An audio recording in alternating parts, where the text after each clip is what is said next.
Rabbi Merrilee Gordon of McHenry County Jewish Congregation. This week's Torah portion, the parasha, is, I think, has the most dramatic scene in the Torah. It may only be rivaled in drama in the book of Esther, when Esther reveals to King Ahasuerus that Haman wants to kill her. But this week's parsha takes place in Egypt, where Joseph has been toying with his brothers. They don't know that he is the second in command in Egypt that has been providing his family with food. They've come down the second time from the land of Canaan during the 7-year famine. He's been toying with them.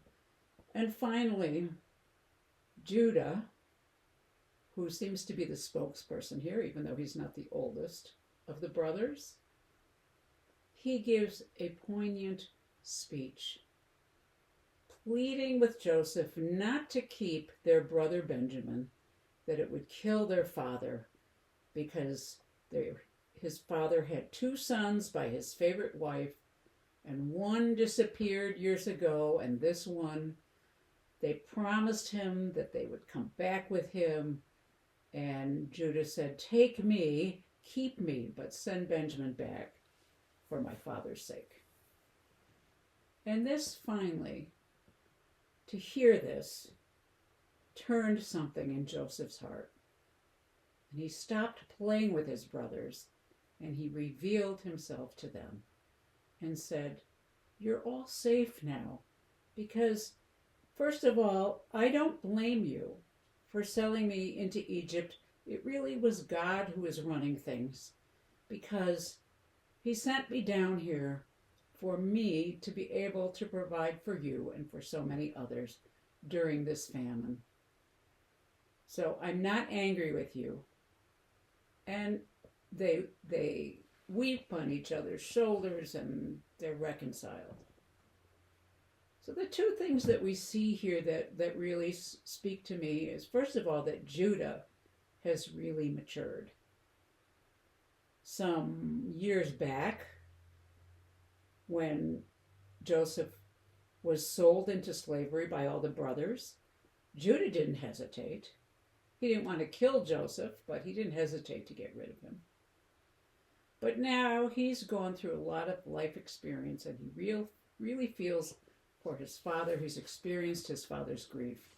He's grown and is able to convey the deep feelings he has for wanting to protect his father from further grief. And the other turn that we see is Joseph's compassion for his brothers. He's not angry at them. He doesn't blame them. He wants to take care of them and their father. And so we have these two ideas, 2 emotions, one having compassion, one freeing oneself from anger, not attributing blame, which we all can learn from. You know, sometimes there are rifts in a family, and years later, the original emotions have dissipated, but the rift continues.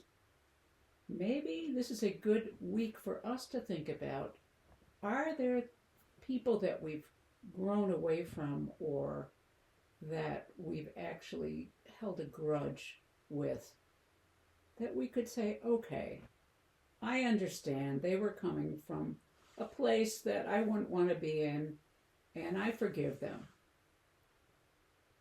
That's not to say that every act one human being does to another is forgivable.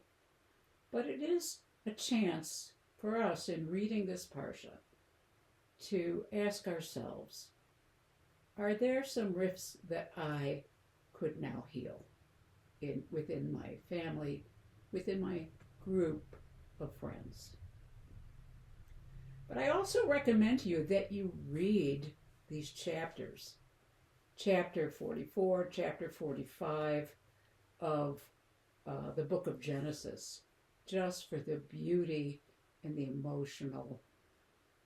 emotions that come through. Enjoy.